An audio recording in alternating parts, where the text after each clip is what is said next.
But if you close your eyes, does it almost feel like nothing changed at all? Welcome to Will of the Wednesday, your weekly CD news and discussion. So today, we're covering little details you may have missed, new IDs, and everything you need to know going into Season 2 of Limbus Company. Here are each segment's timestamps.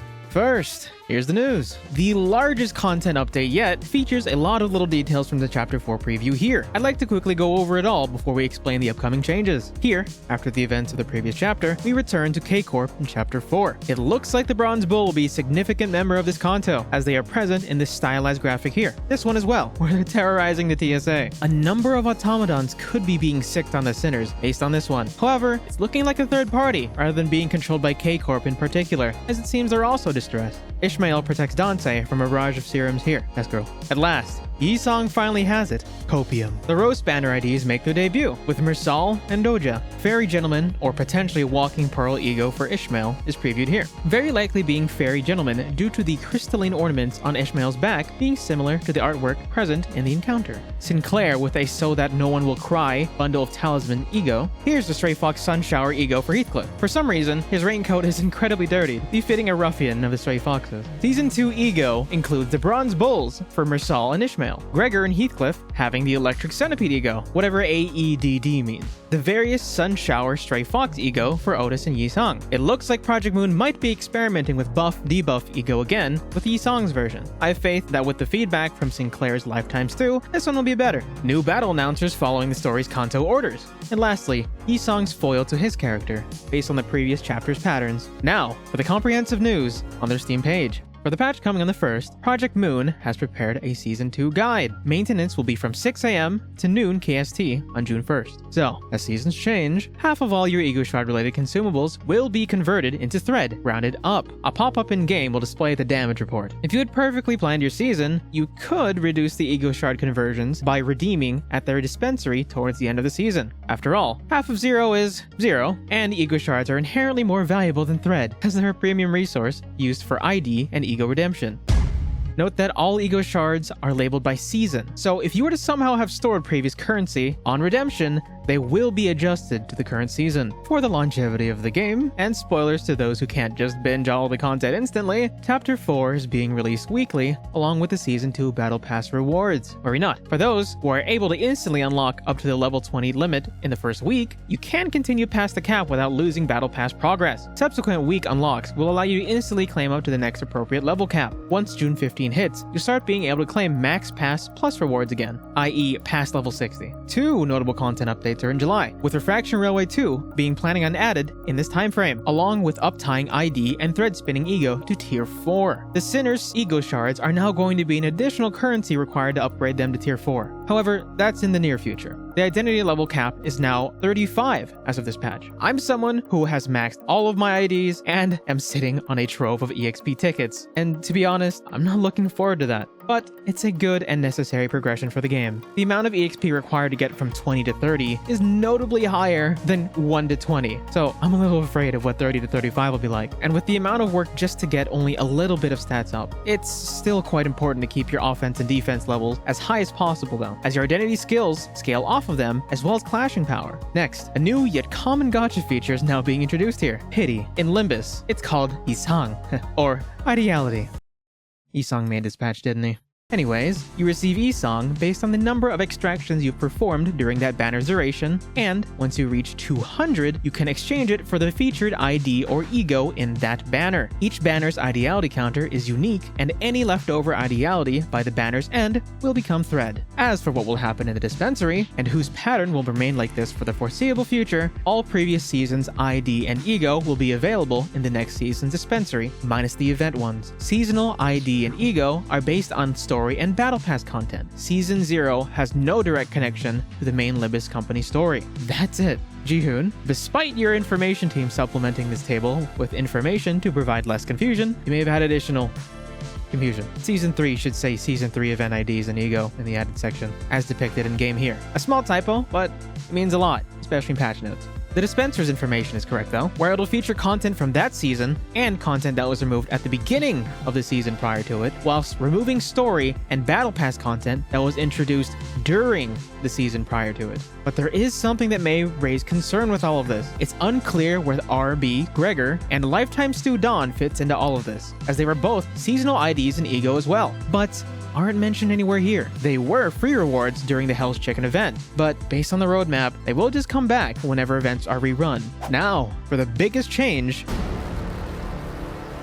In terms of grind content, the endgame daily content will be receiving a massive overhaul. As you may have seen during the intro, this is the new mirror dungeon. It's basically Slay the Spire. Before you can access this, you must have already cleared the first mirror dungeon and all of Chapter 4. Upon release, Keflin modules will no longer be required for entry and will instead give you the option to expend modules once you finish the dungeon to claim its rewards. Unfortunately, this means that the daily free entry and simulation functions for entering the mirror dungeon are going to be removed. This is a little worrying for those who are relying on the daily free entry to finish their dailies and weeklies and simply stockpiling modules for future content. But hey, now's the time to actually spend them for mirror dungeon 2 and above. As for its rewards, the weekly bonus changes are detailed here, with only Lunacy and Battle Pass EXP being provided, and an exorbitant amount of that for Mirror Dungeon 2 and above. You may be wondering, where are Ego Shard rewards from the Mirror Dungeon going instead? They're going to be present as rewards in the Battle Pass, giving up to 285 more than Season 1's Battle Pass. This will actually be a massive net positive for Ego Shards, due to the sheer amount of VP EXP provided by this new update. Here's how. The previous Ego Shard endgame was dominated by doing your weeklies, dailies, and claiming the max Battle Pass Plus rewards, whether or not you paid for the Limbus Pass. Once you reach level 60, you can obtain up to 90 XP per week doing regular dailies and weeklies. Alongside that, if you start doing Mirror Dungeon 2s on hard mode, you'll also receive 225 EXP, a grand total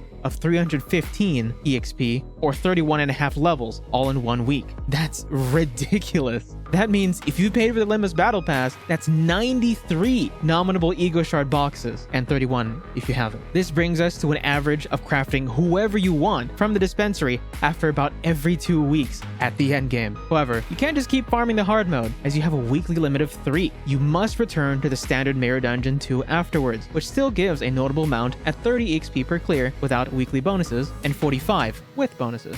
With the rewards out of the way, let's review the overall content. As it was before, when you run the Mirror Dungeon, it'll cost 3 modules, have 3 floors, start from 3 identities, and traverse across 20 nodes in order to complete it. In Mirror Dungeon 2, it'll cost 5 modules, have 5 floors, start with 5 identities, and traverse across 30 nodes instead. The hard mode Mirror Dungeon number 2's content is the same, but costing 6 modules instead. An additional caveat later. As part of the overhaul, there are quite a lot of new features and quality of life updates. A new resource cost system when building a team will be here, forcing you to choose a set of identities in Ego to start with. You are able to obtain more costs through combat encounters and events, allowing you to deploy additional identities in Ego and even partake in shop events. Speaking of shops, like many roadmap roguelites, there are shops along your journey that you can spend cost at in order to purchase Ego gifts, heal, or recruit additional sinners. Before all that, starting off Mirror Dungeons offers starter buffs per run, being activated by clearing each Mirror Dungeon. I always jokingly compare this to Slay the Spire back when I first started, and I honestly never would have thought it would have gotten this far.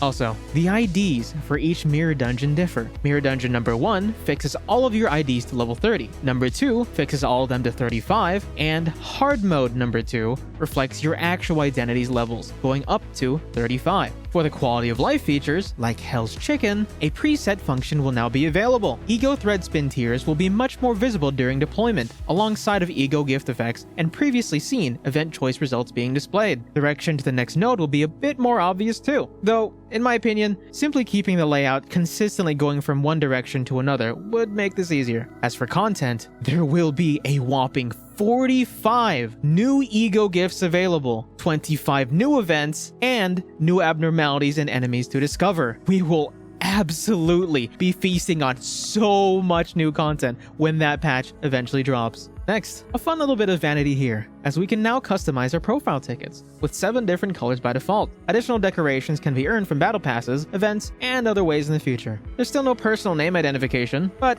this gets us closer. As with many features, and features? In Limbus Company, there may be lore reasons as to why some things are the way they are. Next, several months down the line, Project Moon is planning on implementing various UI and UX overhauls for ease of use and optimization for both platforms. Gacha games are infamous for their airline panel levels of confusing layouts, and that can sometimes deter users from actually enjoying the game. So, good on Project Moon for aiming to resolve this, alongside the optimization requirements for mobile devices eventually. And, as with every season, the new Settlers Supplies pack is available in the shop. It's a pack, like any, so please support Project Moon and buy it if you'd like. As for the upcoming banner news, the new Roast banner IDs are a new workshop and a nod to Yuria in design and possible affiliation. Rodion and Mersal will be our new respective 3-nil and 2-nil IDs featured in this patch. They're both intense Tremor users with a hint of charge as a resource mechanic. With the introduction of these two to the roster, we might finally see full Tremor teams holding a candle to the other statuses for a change. As a reward for getting this far, it's time for Limbus Company! your regularly scheduled meme break. Oh no! Oh no. Everyone has to know what this is by now, right? Everyone knows what that is by now, right? Oh no. Sweet summer children. What the hell? Oh my god. I accidentally had sent thou a picture of my fucking balls. Pry thee delete it, lest thou desire to look.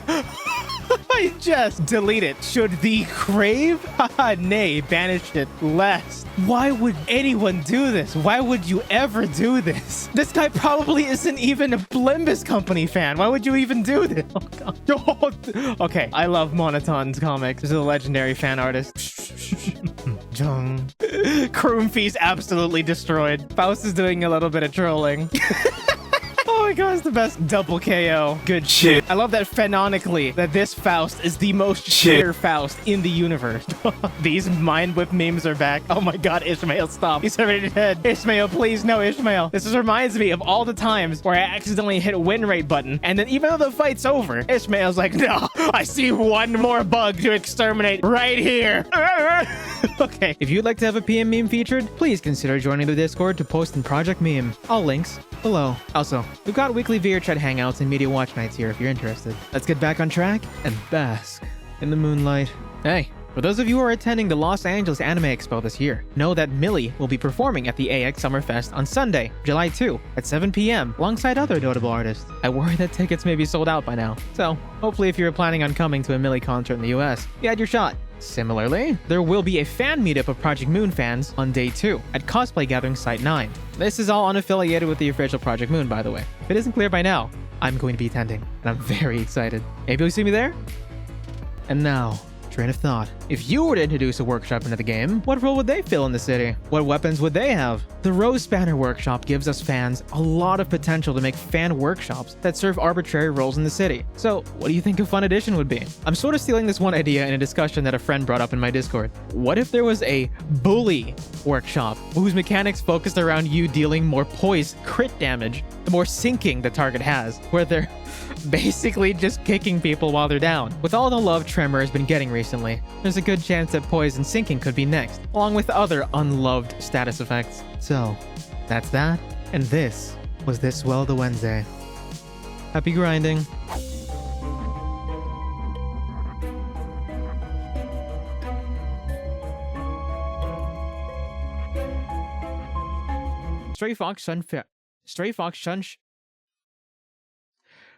Stray Fox Sun Shower Ego for ETH. Alright. I'm gonna load a gun.